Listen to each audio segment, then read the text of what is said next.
News track के Y factor में आपका स्वागत है। मैं हूं योगेश मिश्र। शायद ही कोई ऐसा बच्चा हो जिसकी दादी, नानी और माँ ने उसे चंदा मामा के किस्से न सुनाए हो।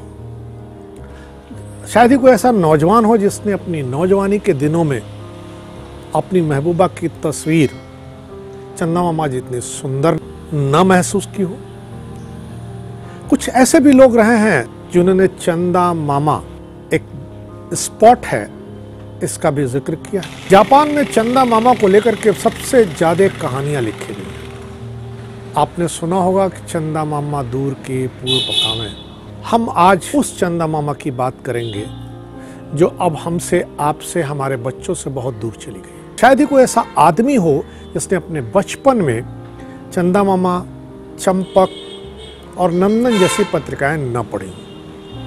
आज हम इसी चंदा मामा पत्रिका की बात करते हैं। बचपन की यादें देर तक बनी रहती हैं, धुंधली कदाचित हो जाती हों पर मिटती नहीं हैं। मशहूर बाल पत्रिका चंदा मामा के विक्रम बेताल वाली चित्र श्रृंखला आज भी यदा कदा स्मरण हो उठती है। कंधे पर बेताल का शव टांगे तलवार लहराता राजा मूक श्रोता सा शमशान से चलता जाता है, फिर प्रश्नोत्तर से मौन भंग करते ही शव वापस पेड़ पर चला जाता है। विगत 7 दशकों से श्रृंखला पढ़ी जाती रही। करोड़ों पाठक शैशव से जीवन के तीसरे चौथे चरण तक पहुंच गए। इसी विक्रम बेताल के चित्रकार केशव शिवशंकरन उर्फ शंकर का चेन्नई में गत सप्ताह 94 वर्ष की आयु में निधन हो गया।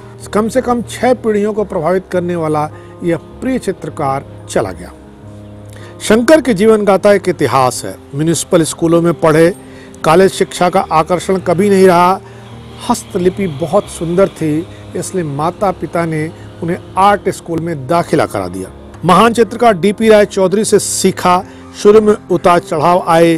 बिल्ली को चित्रित कर रहे थे तो चूहा बन गया। हाई स्कूल में उनके सहपाठी थे बी नागी रेड्डी, जो बाद में बड़े फिल्म निर्माता बने। उन्होंने चंदा मामा पत्रिका की शुरुआत की। 13 भाषाओं में छपती थी। शंकर का साथ लिया, फिर बुलंदियां छूते गए उस सीमा तक जिसके आगे कोई छोर ही नहीं दिखता था। यूं हिंदी में ढेर बाल पत्रिकाएं छपी। नंदन, पराग, चंपक, चाचा चौधरी। 1947 में आज़ादी से पहले बाल पत्रकारिता के क्षेत्र में सर्वाधिक महत्वपूर्ण घटना हुई। वह यह थी कि मद्रास से चंदा मामा का प्रकाशन शुरू हुआ। अपना प्रकाशन हिंदी में प्रारंभ करने वाला चंदा मामा आज तक निरंतर प्रकाशित होता चला आया।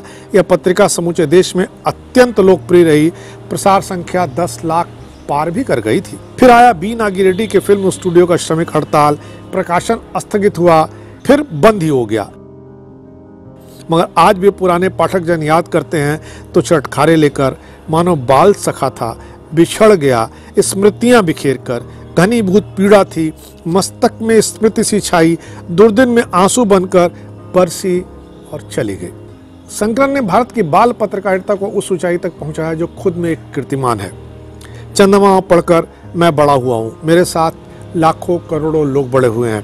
एक तरह से बाल मस्तिष्क को पकने में आवश्यक और माकूल वातावरण चंदा मामा से मिला। भटकाव तो यौवन फूटने पर होना स्वाभाविक है, मगर जिस देश का बचपन चंदा मामा के हाथों पर पला हो उसे फिर सजोने में मेहनत कम लगती है।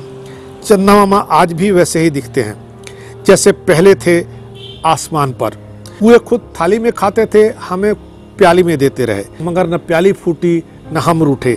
बस किस्से का स्रोत चंदा मामा समय के बादलों के तले कहीं विलुप्त हो गया। इसलिए सलाम चंदा मामा, आप बहुत याद आएंगे, बच्चों को भी, बड़ों को भी और बुजुर्गों को भी। इस बार इतना ही।